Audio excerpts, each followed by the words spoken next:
దశరథుడు వృద్ధాప్యంలోకి వచ్చినప్పుడు రాజ్యభారాన్ని రామున్నకి అప్పగించాలన్న నిర్ణయిస్తాడు. గురువులు మంత్రులు సమ్మతిస్తారు. రామాభిషేకానికి శుభముహూర్తం నిర్ణయించబడుతుంది. అయోధ్య అంతా పండుగ వాతావరణంలో మునిగిపోతుంది.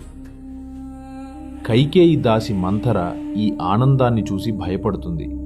రాముడు రాజయ్యాడంటే భరతుడికి రాజ్యాధికారం ఉండదు అని కైకేయిని రెచ్చగొడుతుంది.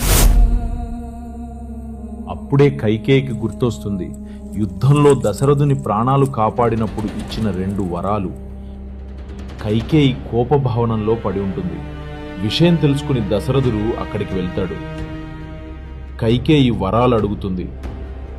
భరతుడికి రాజ్యాభిషేకం, రాముడికి 14 ఏళ్ల వనవాసం. దశరథుడు తీవ్రముగా కుంగిపోతాడు. అయినా రాజు మాట ఎప్పుడూ అబద్ధం కాకూడదు అనే ధర్మం అతన్ని బంధిస్తుంది.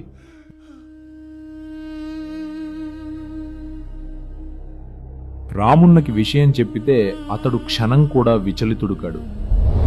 తండ్రి ఆజ్ఞే నా పరమధర్మం అంటూ వనవాసాన్ని ఆనందంగా స్వీకరిస్తాడు.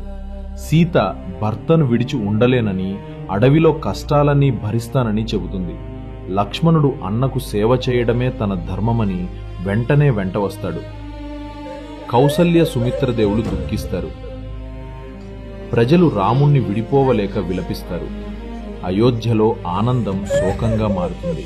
రాముడు, సీత, లక్ష్మణులు గంగానదిని దాటుతారు.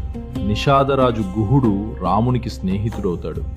వనవాస ధర్మానికి అనుగుణంగా రాముడు రాజవస్త్రాలను విడిచిపెట్టి తపస్వి వస్త్రాలు ధరిస్తాడు. రాముని వియోగాన్ని తట్టుకోలేక గత జన్మ కథను గుర్తు చేసుకుంటూ రామనామస్మరణతో దశరథుడు ప్రాణాలు విడిచేస్తాడు.